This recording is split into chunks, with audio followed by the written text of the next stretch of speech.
Hello दोस्तों नमस्कार, स्वागत है एक नई वीडियो में। जैसे कि आप सभी को पता है हम लगातार यूपीपीसीएस के टॉपर्स टॉक कर रहे हैं। आज हमारे साथ हैं पवन सर जिनका भी यूपीपीसीएस में चयन हुआ है। तो हम सर की पूरी स्ट्रेटजी के बारे में बात करेंगे और पूरे स्ट्रगल लाइफ के बारे में बात करेंगे और साथ ही साथ जो चुनौतियाँ आई प्रिपरेशन के दौरान उन सभी पे हम बात करेंगे। तो सर स्वागत है हमारे यूट्यूब चैनल पे। Thank you. सर पहले अपने बारे में बताइए, आपका नाम क्या है? एजुकेशन बैकग्राउंड क्या है? देखिए मेरा क्या कहते हैं, मेरा पवन कुमार सोनकर नाम है और मैंने ग्रेजुएशन जो है इलाहाबाद यूनिवर्सिटी से 2011 से किया है। उसके बाद पीजी मैंने इग्नू से किया है 2020 में समाजशास्त्र से। समाजशास्त्र से। हम्म। अभी जो यूपीपीसीएस में आपका कौन सा प्रयास था और मीडियम कौन सा था? देखिए यूपी पीसीएस में मेरा 7वां प्रयास था और क्या कहते हैं मीडियम हिंदी मीडियम था। तो आपका ये प्रीलिम्स और मेंस, ये कौन-सा प्रीलिम्स था? प्रीलिम्स आपने कौन-सा दिया था? मेंस कौन-सा दिया था ये? देखिए ये प्रीलिम्स मेरा 7वां था और मेंस जो है चौथा था और इंटरव्यू दूसरा था मेरा। इंटरव्यू भी दूसरा था, हाँ। क्योंकि हम लोग प्रिपरेशन करते हैं, पता चल जाता है कि यहाँ पर कुछ ना कुछ कमी लगी। तो क्या ऐसा कारण थे, मेजर प्रॉब्लम थी जो उस टाइम पे नहीं हो पाया था? देखिए मुझे जहाँ तक लगता है मेजर प्रॉब्लम ये थी कि ऑप्शनल में नंबर नहीं उठ पा रहा था। ओके। तो लगातार जैसे कि 400 में मेरा कभी 187 कभी 182, अभी 2022 में इंटरव्यू कॉलिंग हुई तो उसमें भी 217 नंबर ही आए थे। इस वजह से सिलेक्शन नहीं हो कह पा रहा था। सकते हैं जो पेपर 5 और 6 ऐड हुआ है, उससे कहीं न कहीं बेनिफिट मिला है बहुत सारे एस्पिरेंट के लिए। देखिए अभी जो पेपर 5th और 6 ऐड हुआ इससे जो है कि क्या कहते हैं सब लोगों के लिए एक प्लेटफॉर्म हो गया है। पहले क्या था कि जो ऑप्शन थे जैसे किसी का मैथ है, किसी का संस्कृत है, किसी का और अदर सब्जेक्ट है, तो उनका जो है नंबर बहुत ज़्यादा हाईएस्ट चला जाता था। तो हमारा जो है जैसे कि कोई हिस्ट्री है, सोशियोलॉजी इसमें इतना मार्जिन हो जाता था, वो गैप जो है हम लोगों का फिल अप नहीं हो पाता था। ओके, अब ऑप्शनल हटने से अब क्या था एक प्लेटफॉर्म हो गया है, तो सबके लिए इक्वल हो गया है वो चीज़ें। ओके। हुँ। तो अभी जैसे ही यूपीपीसीएस का रिज़ल्ट आया था, तो कैसा माहौल था घर में और आपके फ्रेंड सर्कल में? और रिज़ल्ट देखने के बाद क्या चीज़ ऐसा परिवर्तन हुआ लाइफ़ के अंदर? देखिए, एक चीज़ क्या है रिज़ल्ट जब आना था तो 1 दिन पहले ही मुझे पता चल गया था। एक मेरे दोस्त हैं तो उन्होंने बताया था, सुशील कुमार हैं, तो उन्होंने वो सचिवालय में जॉब करते हैं तो उन्होंने पता किया था किसी तरह तो पता चला कि हाँ, रिज़ल्ट कल तक हो सकता है, संभावना आ जाएगा। तो फिर मुझे लगा था अंदर से कि रिज़ल्ट आने वाला है। तो फिर अंदर से डर तो था ही, हुँ, उस हुँ। समय तो रात में नींद भी नहीं आई कि बिल्कुल। पता चला है। अब ये है कि रिज़ल्ट 22 में मैंने दिया था इंटरव्यू तो हुँ, हुआ नहीं था। और वो डर कहीं न कहीं इसमें भी था सता कि थोड़ा-सा। अगर नहीं हुआ तो फिर क्या होगा? होगा तो क्या होगा? दोनों थॉट चलते थे। फिर मैं क्या कहते हैं शाम को निकला बाहर, कुछ दोस्त थे तो उनके साथ ही मैं था कि रिज़ल्ट आएगा तो वो साथ थे और लगभग 20 से 25 दोस्त मेरे साथ थे। एक साथ तो थे। मेरे रिज़ल्ट के लिए वेट कर रहे थे वो भी और एक दो 2-3 दोस्त हम लोग खुद थे जिनका रिज़ल्ट आना है। एक प्रियंका मेरी दोस्त थी और एक हिमांशु थे और हम थे, तो वेट कर रहे थे। तो जैसे ही रिज़ल्ट आया तो ये हुआ कि मेरे दोस्त थे उन्होंने कहा कि अभिषेक भाई थे उन्होंने कहा आप सिर्फ़ अपना रोल नंबर आप मत देखिएगा। हम देखेंगे तो बताएँगे हिसाब से। फिर वो देखे, फिर बताया नहीं आपका हो गया, तो फिर बहुत खुशी हुई, वो लोग भी बहुत खुश थे।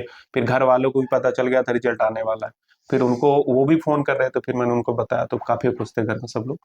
मतलब हुँ। एकदम परिवर्तन क्या हुआ लाइफ़ के अंदर? जैसे एस्पिरेंट लाइफ़ में फिर एकदम रिज़ल्ट आने के बाद क्या परिवर्तन देखने को देखिए कि पहली बात तो मुझे अच्छा ये लगा कि घर पे बहुत खुश थे सब लोग। मिला? हुँ, कहीं न कहीं पापा भी खुश थे, मम्मी और परिवार वाले भी खुश थे, काफ़ी लंबा दौर रहा भी रहे। हुँ, तो सबको लग रहा था कि जॉब लगेगी, नहीं लगेगी, अनसर्टेनिटी तो हुँ, रहती है। हुँ, हुँ। तो मेरी लाइफ़ में ये हुआ कि अब चलिए कम से कम ये हुआ कि स्टेबल हो गए हैं। हाँ, स्टेबल हो आगे गए। जो हम आईएएस का देने की सोच रहे थे, वो भी दे पाएँगे और राइट, थोड़ा रैंक भी सुधार पाएँगे। राइट। तो अब अच्छा लग रहा है थोड़ा-सा।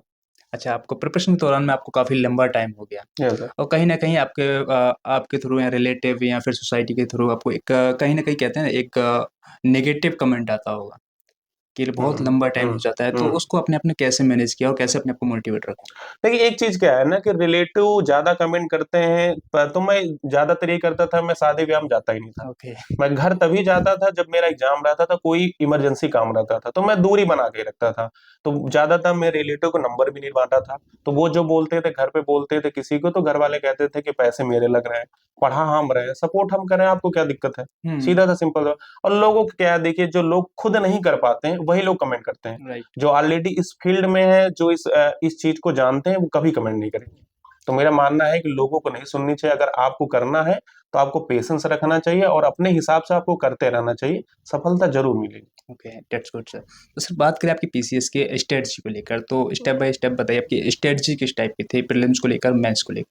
देखिए शुरू में मैंने जीएस वर्ड से कोचिंग भी किया था और ओके, स्ट्रेटजी मेरी प्रीलिम्स का ये रहा है कि देखिए पहले मैंने एनसीईआरटी पढ़ी, ओके। पूरी एनसीईआरटी पढ़ी, उसके बाद फिर मैं क्या किया बुक जो भी ऑथेंटिक बुक थी सारे सब्जेक्ट का, पॉलिटी का जैसे हो गया लक्ष्मीकांत हो गई, स्पेक्ट्रम हो गया मॉडर्न का वड़वाल हो गया ज्योग्राफी का, तो मैंने पढ़ा। उसके बाद फिर मैंने घटना चक्र भी पढ़ा, प्रीवियस ईयर का जो क्वेश्चन थे उसको मैंने देखा, एनालिसिस किया कि कैसे सवाल आते हैं, कैसे सवाल नहीं आता, उसके हिसाब से मैंने पीटी का तैयारी किया। और मेंस के लिए मैंने क्या किया कि मैं कोचिंग का नोट्स भी था, तो उसके साथ साथ मैं क्या करता था, बुक पढ़ता था, उससे भी नोट्स बनाता था। और विजन का 365 आता था, वो मेंस के पर्पज से आता था, मैथ्स के प्रोफेसर। तो उसको भी लेके मैं क्या करता था, उसमें से जो भी कुछ पॉइंट मिलते थे उसको मैं ऐड ऑन करता जाता था। तो उस हिसाब से मेरी तैयारी ठीक ठाक हो गई थी। बात करें यहाँ पर जो आपकी इंटरव्यू कॉल आई थी, तो इंटरव्यू कॉल की जो आती है तो उसके हम्म। लिए हमें कौन से डॉक्यूमेंट सबमिट करने होते हैं और क्या उसका प्रोसेस रहता है पूरा? देखिए, इंटरव्यू कॉलिंग आती है तो आयोग में आपको जो भी मार्कशीट होती है, जो भी डॉक्यूमेंट वहाँ डिमांड होती है, जैसे मेरा एएलसी में हुआ था तो उसमें सोशियोलॉजी से पीजी होना चाहिए, ओके। तो वो मेरे पास था। तो वो डॉक्यूमेंट, मार्कशीट हो गया, डिग्री हो गई, जितने भी ग्रेजुएशन के हो गए, हाई स्कूल के, जो जो आपने फॉर्म भरते समय डाला था वो सब आपको रखना चाहिए, और वहां पे जाके वेरीफाई होता है। अगर आपके पास कोई डिग्री मतलब अगर नहीं भी है तो वो आई थिंक, मुझे लग रहा है कि वो 60 दिन का टाइम देते हैं, तो आप फिर ले जाके जमा कर सकते हैं वहाँ पे। ओके। अभी जो एस्पिरेंट जो 2024 की प्रिपरेशन कर रहे हैं, हम्म टाइम बहुत कम बचा है अब हम्म तो हम्म, प्रीली हम्म, के लिए, तो बिल्कुल। उनके लिए आप क्या मैसेज देना चाहेंगे? कैसे अपने टाइम को मैनेज करें और क्या चीज़ को अधिक से पढ़ने की कोशिश करें?